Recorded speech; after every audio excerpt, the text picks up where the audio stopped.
Good afternoon, class. Panatilihing tumayo para sa ating panalangin. Magsiyo ko ang lahat. Amen. Ngayon, class, bago kayo magsiupo, maaari bang pakipulot ang mga kalat na inyong nakikita at pakiayos ang inyong mga upuan? Maaari na kayong magsiupo. Ngayon, class, kapag sinabi kong handa na kayo, ang inyong isasagot ay, handa na ako, handa na kami. Maliwanag ba? Mahusay. Okay, class. Handa na ba kayo? Okay. Kung handa na ang lahat, ngayon, dumako na tayo sa pagtatala ng lumiban. Kapag narinig nyo ang inyong mga pangalan, ang inyong isasagot ay kung ano ang ambisyon nyo paglaki. Naintindihan ba, class? Okay.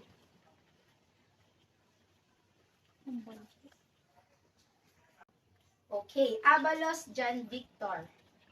Arboleda Michael Angelo. Batan Monica. Bernal Christy. Okay, class. Ako ay nagagalak dahil narito kayong lahat. Bigyan nyo ng palakpak ang inyong mga sarili. At ang palakpak na ito ay aking pinamagatang, ikaw na the best kaklak. Class, pamilyar ba kayo sa palakpak na ito? Okay, ako munang mauuna at kayo ang susunod. 1, 2, 3. 1, 2, 3. Ikaw na, the best ka. Kayo naman, maaaring magsitayo at gawin ito ng sabay-sabay. 1, 2, 3. 1, 2, 3. Ikaw na, the best ka. Very good, class. Maaari na kayong magsiupo. Ngayon, maaari ko nang sabihin ang ating mga alituntunin dito sa loob ng paaralan. So, ito ang ating mga alituntunin. Ako lamang ay may 4 na alituntunin dito sa ating loob ng paaralan. So,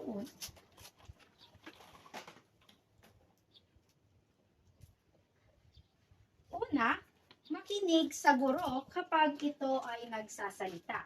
So, class, kapag ako ay nagsasalita, kayo ay kailangang makinig. Pangalawa, huwag makikipag-usap sa katabi kapag nagsasalita ang guro. So, class, kapag nagsasalita ako or nagdi-discuss, kayo ay maaaring tumahimik. At pangatlo, magtaas lamang ng kamay kung kayo ay may katanungan o kasagutan. At ang panghuli, huwag gagamit ng gadget kung hindi ito importante. So, hanggat hindi ko kayo pinapahintulutan na gumamit ng gadget o sa anumang gadget yan, kayo ay hindi pwedeng gumamit. Maliwanag ba ang ating alituntunin dito sa loob ng paaralan, class? Mahusay. Ngayon, naaalala nyo pa ba ang paksang tinalakay natin kahapon, class? Okay, mahusay dahil ito pa ay inyong naaalala. Ngayon, magbabalik-aral tayo. Ang pagbabalik-aral natin, tayo ay magkakaroon ng maikling aktibidad upang malaman ko kung totoo nga bang natandaan nyo pa ang paksang tinalakay natin kahapon. So, meron akong ditong 2 watawat. Ito ay ang kulay pula at ang kulay green. Kapag ang bansa na aking nabanggit ay kabilang sa Asya, ang inyong itataas ay ang kulay pulang bandila. Ngunit kapag ang bansang aking binanggit ay hindi kabilang sa Asya, ang inyong itataas ay ang color green. Naintindihan ba, class? Okay, ang unang bansa ay ang Pilipinas. Mahusay, ito ay kabilang sa Asya. Kaya itinaas niyong color ng bandila ay color red. Next, ang bansang North America. Mahusay, ito ay hindi kabilang sa bansa sa Asya. Next, ang bansang Cambodia.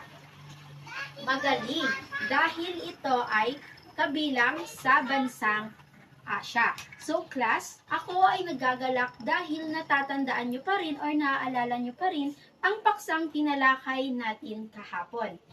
So, class, tayo ay dumako na sa motibasyon. Ang motibasyon na ito ay may kinalaman sa paksang tatalakayin natin ngayong araw. Ang motibasyon na ito ay isang awit na kung saan matatagpuan natin or malalaman natin ang mga tagapagtatag ng ASEAN.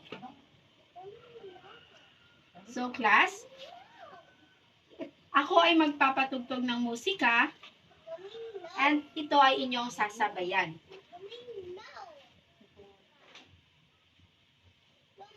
So class, iyan ang mga tagapagtatag ng ASEAN. So, kayo ba ay nagagalak or kayo ba ay naging masaya sa ating inawit? Okay, mahusay. Ngayon, sa tingin nyo, base sa inyong inawit, ano sa palagay nyo ang paksang tatalakayin natin ngayong araw? Magaling. Ito ay may kinalaman sa tagapagtatag ng ASEAN. So, class, sa araling ito, ikaw ay inaasahang A. Nasusuri ang mga kasaysayan sa tagapagtatag ng ASEAN.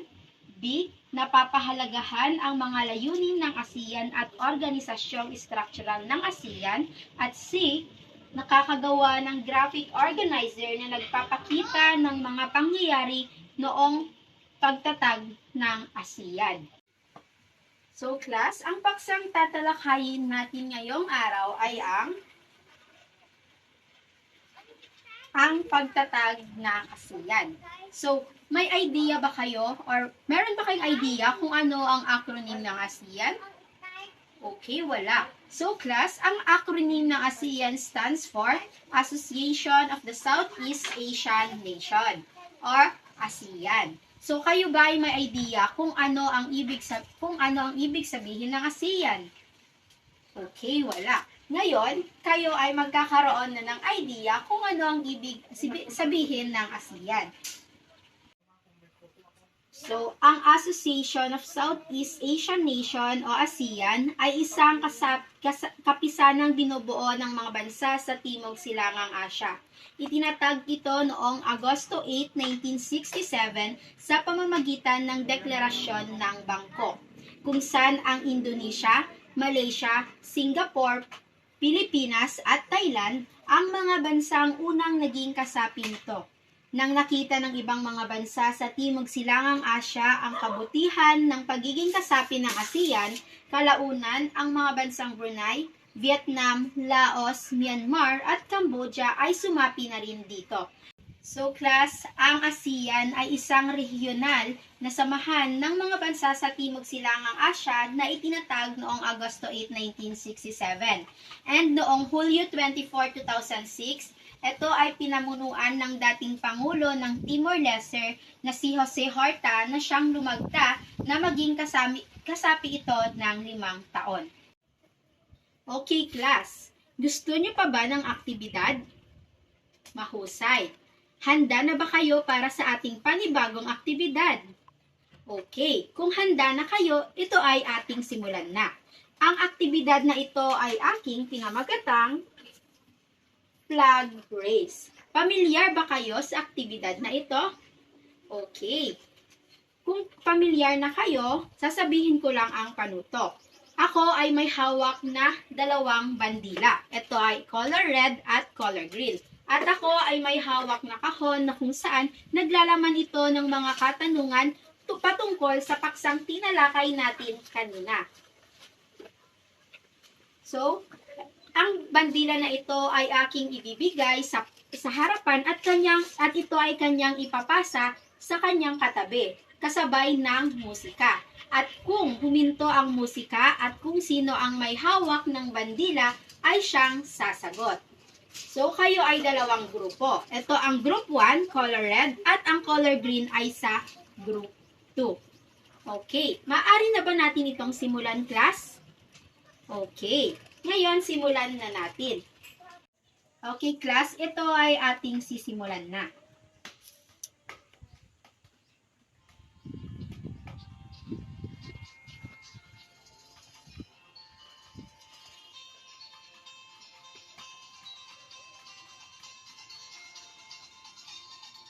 Okay, sinong may hawak ng watawat sa group 1? Maaari ka nang bumunot ng katanungan. At sa group 2, sino ang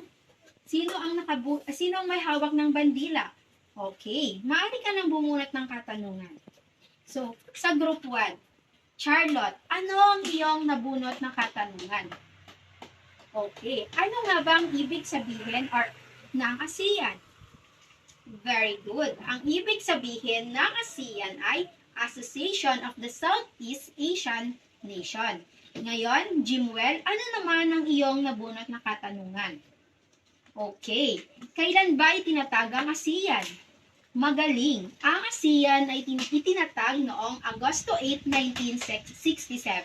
So ako ay nagagalak dahil kayo ay may natutunan sa ating tinalakay kanina.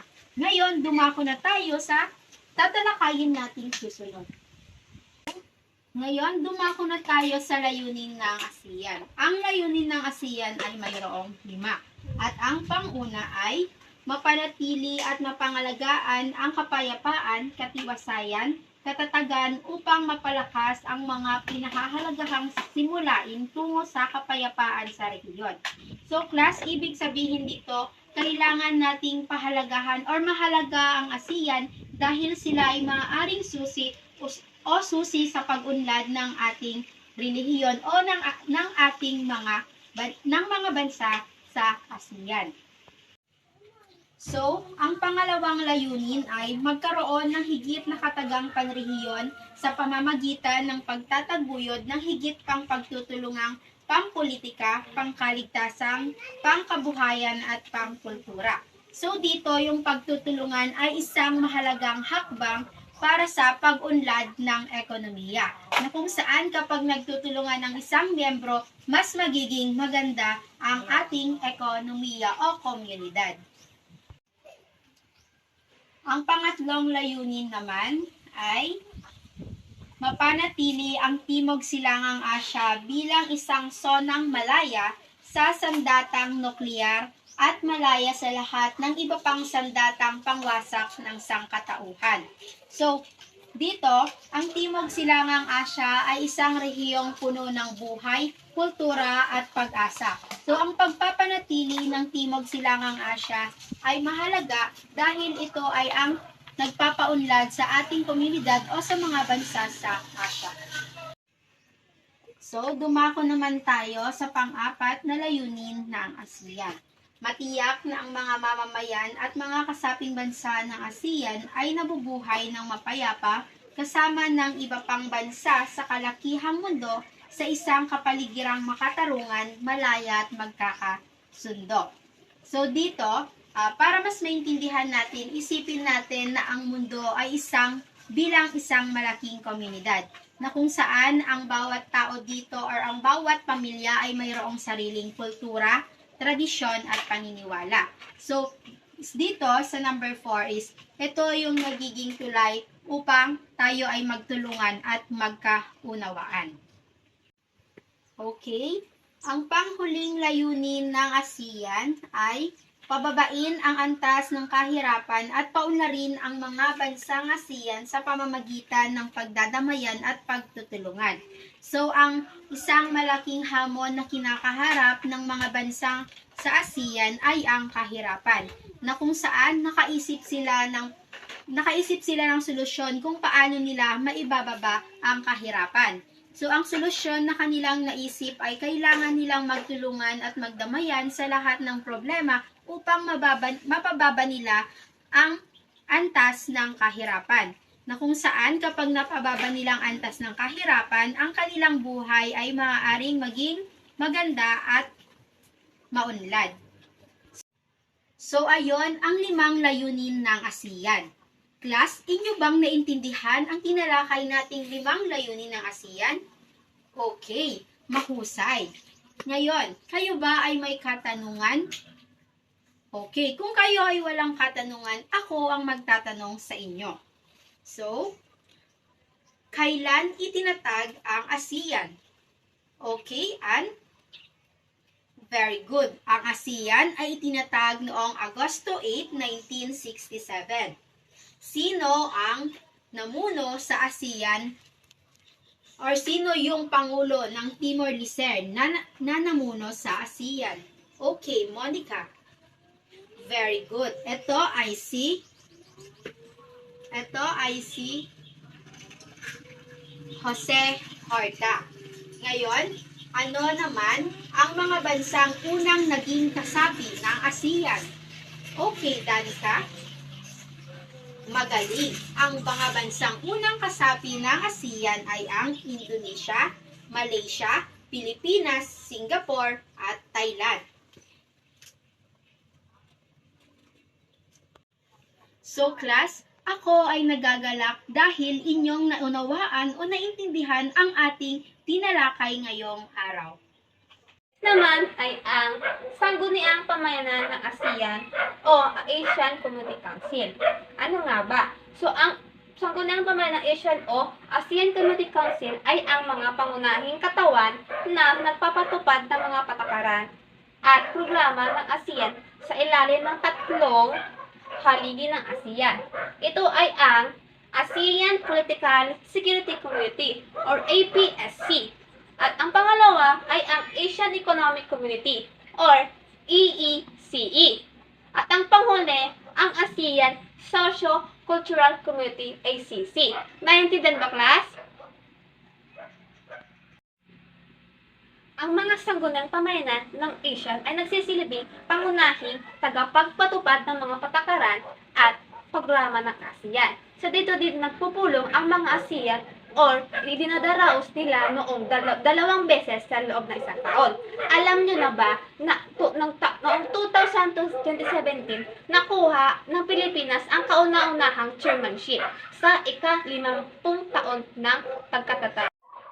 Ano nga ba ang sangguniang pamayanang pangkaligtasang politikal ng ASEAN o ASEAN Political Security Community? So dito, tumutulong ang panatilihing mapayapa at ligtas ang mga rehiyon na patuloy na nagsisilbing pinapangakuan ng mga bansang membro ng iba't ibang bansa. Tandaan na ang ASEAN ay layunin niyang magkaroon ng isang mapayapa, maunlad at mapayapa at matatag. Ano nga muli ang mga layunin ng ASEAN? Anyone? Magaling! Ano naman muli ang ating kapulungang ASEAN or Asian Summit? Anyone? Magaling! Ano ang natalakay natin bumubuo sa sangguniang pamayanang ASEAN? Anyone? Magaling! Ngayon, tayo ay dumako sa ating aplikasyon. Ang aking katanungan ay ang paano nakakatulong ang ASEAN bilang nag-iisang organisasyon sa mga kasaping bansa ng Timog Silangang Asya sa usaping panlipunan, pampolitiko at pangkabuhayan. So, bibigyan ko kayo ng 2 minuto para buuin ang mga pictures na aking binigay. So, may natapos na ang Group 1. So, may chance na ang Group 1 ang magsasagot sa fact or bluff. Ito ang katanungan. Ang ASEAN Summit ay dinadaluhan ng mga pinuno ng bansa kasapi ng ASEAN at dinaraos isang beses sa loob ng isang taon. Fact or bluff? Tama. Number 2, ang kasalukuyang Secretary General ng ASEAN ay nagmula sa bansang Vietnam. Fact or bluff? At number 3, ang ASEAN ay naitatag noong taong 1965. Fact or bluff? Very good. Ang Pilipinas ay isa sa 5 bansang unang nagtatag ng ASEAN. Fact or bluff? Or bluff. So, ang Group 1 ay nagkaroon ng 3 points. So, mamaya na ang inyong reward. Ngayon, tayo naman ay dadako sa inyong pagsusulit. Pakilabas ang inyong 1/4 sheet of paper at inyong sasagutan. Hanapin ang hanay B at tukuyin sa hanay A. Isulat ang letra ng tamang sagot, sapat lang bago ang numero. So, number 1, ang pinakamataas na katawan ng ASEAN na nag-aayos ng mga patakaran at programa ng organisasyon. A. Sangguniang Pamayanang Pangkaligtasang Politikal ng ASEAN o ASEAN Economic Political Security Community. B. Sangguniang Pamayanang Pangkabuhayan ng ASEAN o ASEAN Economic Community Council. At C. Sangguniang Pamayanan ng ASEAN o ASEAN Community Council. At D. Association of Southeast Nations o ASEAN. At E. sangguniang pamayanang pangkaligtasang politikal ng ASEAN o ang ASEAN Political Security Community. Number 2, ang naglalayong matiyak na ang mga bansa sa mga rehiyon ay nabubuhay na mapayapa sa isa't isa at sa mundo sa isang makatarungang, demokratika at maayos na kapaligiran. A. Sangguniang pamayanang pangkaligtasang politikal ng ASEAN o ang ASEAN Political Security Community. B. Sangguniang pamayanang pangkabuhayan ng ASEAN o ASEAN Economic Community Council. At C. Sangguniang pamayanan ng ASEAN o ASEAN Community Councils. At D. Association of Southeast Asian Nation o ASEAN. At E. Sangguniang pamayanang pangkaligtasang politikal ng ASEAN o ang ASEAN Political Security Community. At number 3, ang binubuo ng mga itinalagang ministro na namamahala sa mga gawain na may kakayahan sa ekonomiya at pamumunuan ng angkop na ministro mula sa bansang membro ng ASEAN na may hawak na pangkapangulo ng ASEAN. A. Sangguniang pamayanang pangkaligtasang politikal ng ASEAN o ang ASEAN Political Security Community. Ang pamayanang pangkabuhayan ng ASEAN o ASEAN Economic Community Council. C. Sangguniang pamayanan ng ASEAN o ASEAN Community Council. At D. Association of Southeast Asian Nations o ASEAN. At E. Sangguniang pamayanang pangkaligtasang politikal ng ASEAN o ang ASEAN Political Security Community. Number 4. Ang isang kabias ng binubuo ng mga bansa sa itinatag ito noong Agosto 8, 1967 sa pamamagitan ng Deklarasyon ng Bangkok. A. Sangguniang pamayanang pangkaligtasang politikal ng ASEAN o ang ASEAN Political Security Community. B. Sangguniang pamayanang pangkabuhayan ng ASEAN o ASEAN Economic Community Council. C. Sangguniang pamayanan ng ASEAN o ASEAN Community Councils. D. Association of Southeast Asian Nations of ASEAN. At E. Sangguniang pamayanang pangkaligtasang politikal ng ASEAN o ang ASEAN Political Security Community. At ang last, number 5, ang pangunahing katawan na nagpapatupad ng mga patakaran at programa ng ASEAN sa ilalim ng tatlong haligi ng ASEAN Community. A. Sangguniang pamayanang pangkaligtasang politikal ng ASEAN o ang ASEAN Political Security Community. B. Sangguniang pamayanang pangkabuhayan ng ASEAN o ASEAN Economic Community Council. C. Sangguniang pamayanan ng ASEAN o ASEAN Community Councils. D. Association of Southeast Asian Nations of ASEAN. E. Sangguniang pamayanang pangkaligtasang politikal ng ASEAN o ang ASEAN Political Security Community. Naunawaan ba, class? Ayun naman, tayo naman nadadako sa inyong taktang aralin. Panuto, lumikha ng isang panawagang nagpapahayag o nagpapakita ng iyong paninindigan o panawagan sa alinmang sa mga isyu na naranasan ng Pilipinas at iba pang mga kasabi ng ASEAN. So dito natin ang mga issue. Number 1, pagkagumon ng mga kabataan sa vape. Number 2, maraming taong nakaranas ng gutom. At last, agresibong pagkilos ng mga Chinese vessels sa exclusive economic zone ng Pilipinas sa West Philippine Sea. So ang criteria nito dapat is malinis ang kasulatan, 5% and dapat is readable siya 5%. So ayun lamang, class. Goodbye.